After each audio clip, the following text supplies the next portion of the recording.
Então, boa tarde, pessoal, dando continuidade aqui na série de vídeos com os argumentos pró-Bolsonaro, cada um para cada público específico. O terceiro argumento que eu trago para vocês é o argumento da religião, tá? A gente tem apresentando várias vezes aí o argumento de que o Lula irá fechar as igrejas. Esse é um argumento que ele não faz muito sentido para as pessoas, entendeu? Especialmente para aquele cara que é católico, etc., que a gente sabe que hoje a igreja católica está extremamente dominada aí por petistas, por esquerdistas, etc., né? Então, o que acontece? Quando você fala assim, não, mas o Lula vai fechar as igrejas, automaticamente a pessoa se fecha ao argumento porque ela não acredita nisso, entendeu? Ela fala, não, mas a minha igreja está pedindo voto para o Lula, como é que vai fechar a igreja, né? Então, o argumento ele tem que ser posto de uma forma mais inteligente, né? Então, partindo do argumento 2 que eu fiz no vídeo anterior, que é, eu tenho medo do Lula porque o Lula foi descondenado e, portanto, ele é um inimputável. Não importa o que o Lula faça, a partir da próxima eleição, ele não será condenado por nada, porque, afinal de contas, aquilo que ele já fez de errado, já ficou provado, etc, etc. Ele foi retirado da cadeia para concorrer à presidência, certo? Outras coisas que ele venha a fazer serão ignoradas pelo judiciário para permitir que ele se mantenha na presidência, porque é isso que o judiciário quer, certo? Então, é importante você explicar para as pessoas qual é o problema da esquerda com a igreja. E o problema da esquerda com a igreja é, na prática, o mesmo problema que a esquerda tem com os clubes de tiro. E qual que é? É o fato de que a igreja ele forma um senso de comunidade, onde as pessoas elas levam muito em conta o que cada membro dessa comunidade fala, o que cada membro dessa comunidade pensa. E como a doutrina, né, a ideologia esquerdista, ela é uma ideologia destrutiva que não se sustenta com base em argumentos. Se você começar a argumentar, você prova por A mais B que aquilo é uma coisa ruim, destrutiva. As comunidades fechadas, onde os grupos em si conversam entre si, eles têm um potencial muito grande de ir contra o socialismo e principalmente ir contra as ações ruins, as ações maléficas de governantes, né? E, portanto, qual é o argumento que você vai fazer, especialmente para aquele católico que acha que é fake news que o Lula vai fechar a igreja? Você vai dizer assim, olha, apesar do Lula se dizer católico, apesar do Lula se dizer cristão, o fato é que um vereador de Curitiba invadiu uma igreja, atacou os fiéis pessoalmente em sua honra, acusou-os de racistas, acusou a igreja de ser racista, né? Foi cassado por conta disso e o STF, da mesma forma que fez com o Lula, suspendeu a sua cassação e ele foi eleito como deputado estadual, ou seja, ele recebeu um prêmio por ter invadido essa igreja e atacado os fiéis. Então, não é que o Lula vai simplesmente fechar a igreja.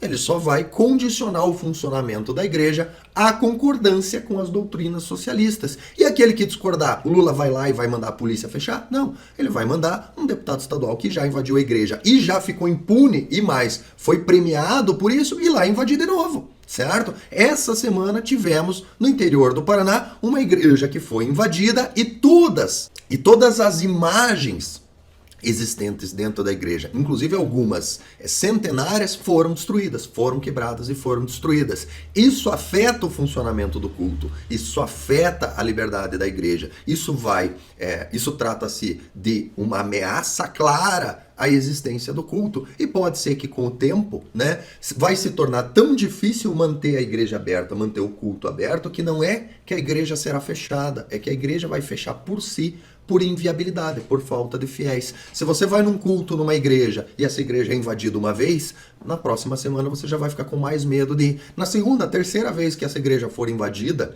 e os invasores, os agressores não forem punidos, você provavelmente deixará de ir na igreja e uma igreja sem fiéis, ela deixa de existir, certo? Então, um terceiro argumento muito importante é o esquerdismo, o PT despreza o cristianismo. Eles discordam do pensamento do cristianismo e o Lula quer determinar o que será feito dentro das igrejas. Ele já declarou isso pessoalmente e nós temos pessoas ligadas ao PT que expressamente estão agredindo os cultos, vilipendiando a fé cristã, certo? E estão sendo premiados por isso e, portanto, estão obtendo a mesma impunidade que o Lula obteve. Isso significa que isso irá se repetir frequentemente até que a igreja ou passe a efetivamente falar só o que o Lula permite, ou será fechada pela falta de fiéis frequentando em razão de terem medo de serem agredidos de forma impune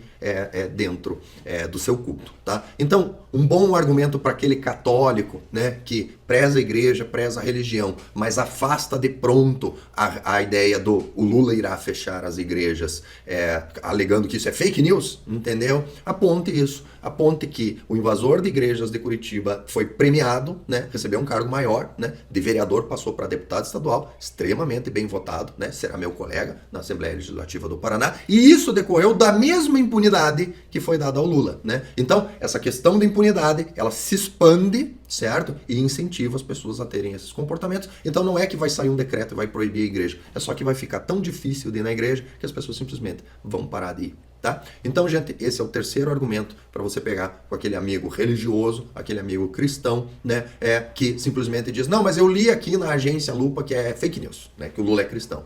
Ele pode até ser cristão, mas ele quer que todos os cristãos sejam cristãos exclusivamente do jeito dele, e quem não for do jeito dele será agredido, como vocês viram que efetivamente aconteceu. Tá? Então, esse é o terceiro argumento a ser apresentado, né, para o público cristão, certo? Então é isso, peço que curtam, compartilhem, se inscrevam no canal, utilizem esses argumentos. Lembrando mais uma vez, não é para mandar o vídeo para as pessoas, é para você entender o argumento, tornar ele seu e você pessoalmente falar com as pessoas, tá? Não manda o vídeo para a pessoa porque ninguém vai assistir um terceiro falando. Precisa que você fale e mostre que esse é um ponto de preocupação seu e, portanto, você pede que essa pessoa não vote no Lula porque a igreja é importante para você e você não quer que a sua igreja seja invadida, como foi, e você não quer que o Lula diga para o seu padre o que ele pode ou não pode falar dentro do culto, tá? Entendido isso? Encerro esse vídeo por aqui. Até o próximo vídeo com mais argumentos para você eleger o nosso presidente Bolsonaro.